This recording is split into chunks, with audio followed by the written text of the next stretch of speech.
कि इस तरह से लड़ेगा, हैं, उसका साइन दे दिया उन्होंने कि ऐसे ऐसे धारण कर लो ताकि आपस में हम पहचान सकें, या जो भी है एक सिस्टम बना दिया उन्होंने।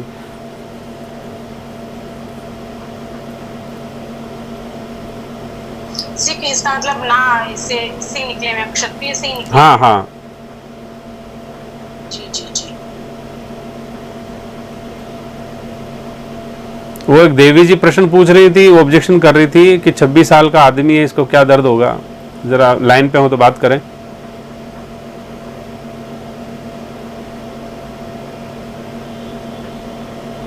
नहीं है लाइन पे?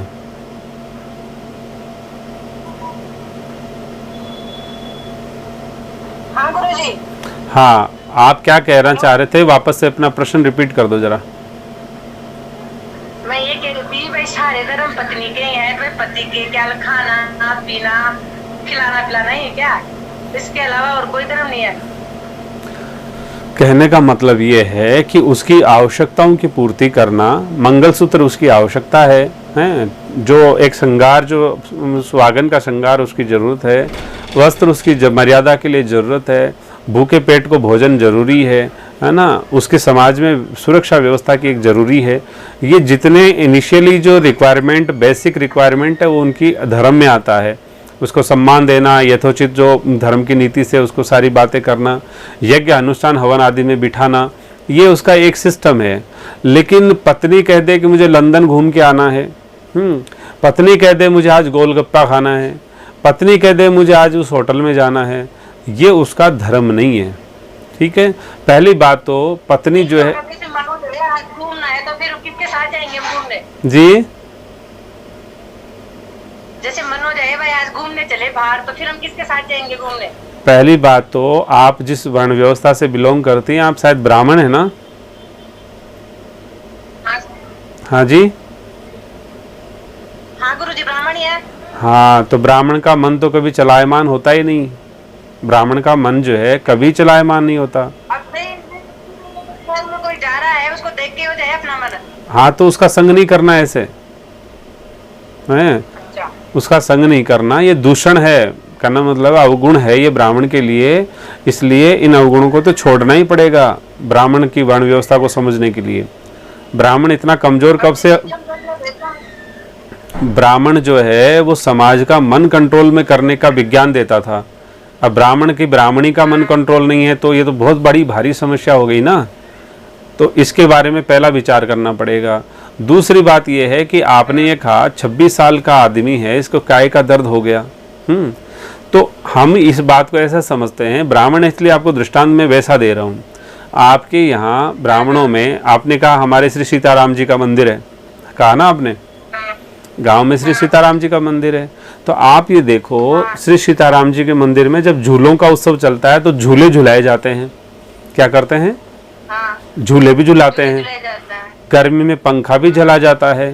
और कई कई जो बहुत ही अच्छी सेवा करते हैं वो चरण भी दबाते हैं भगवान के।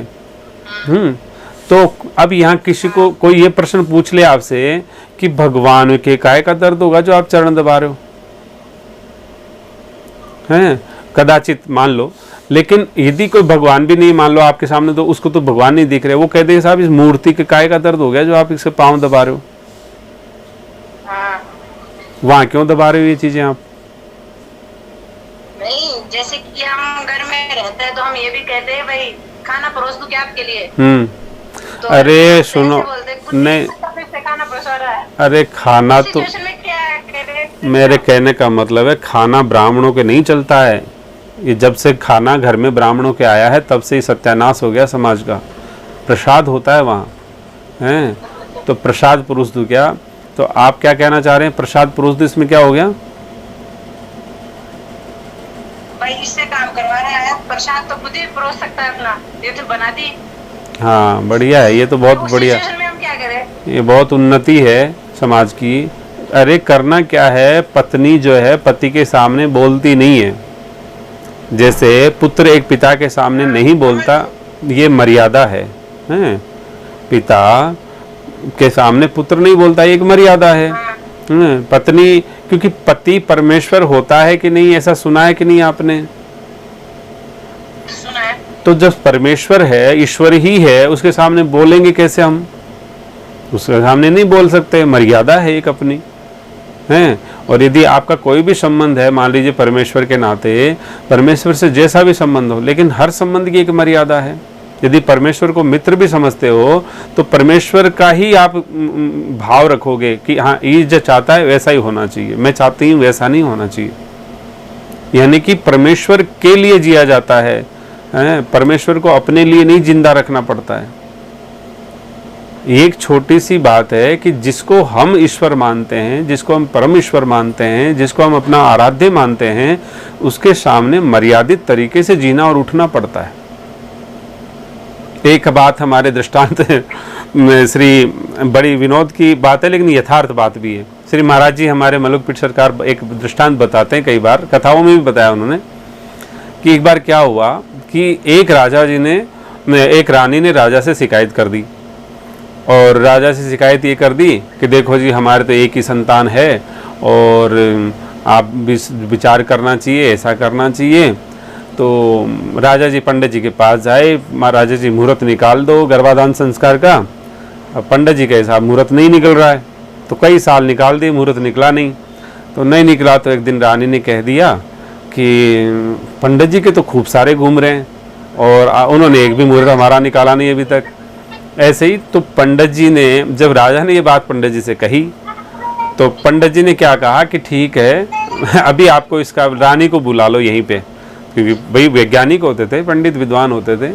तो रानी को बुला लिया गया। अब अपने बच्चों को भी बुला लिया, वो 7-8 जो बच्चे थे बच्चों को बुला लिया। अब कोई बच्चा पंडित जी के कंधे पे बैठ रहा है, कोई पंडित जी के पाँव खींच रहा है, कोई धोती खींच रहा है, कोई कुछ खींच रहा है। पंडित जी खूब मना कर रहे हैं लेकिन मान ही नहीं रहे हैं। लेकिन फिर पंडित जी ने कहा कि राजकुमार को भी बुला लो। तो राजकुमार को राजा ने बुलाया। तो राजकुमार आया और उसने बहुत ही मर्यादित और अदब से, बहुत ही सम्मान के साथ में उन्होंने पंडित जी को प्रणाम किया, फिर पिता को प्रणाम किया, माता को प्रणाम किया। और उन्होंने, जो राजकुमार ने कहा कि दास आपकी सेवा में हाजिर है, मेरे लिए क्या आज्ञा है। वो भी बच्चा ही था। तो रानी को पंडित जी ने कहा कि देखो, गर्भाधान संस्कार से तो ये मिलते हैं, समझ रहे हैं, और बिना मुहूर्त के इस तरह से मिलते हैं।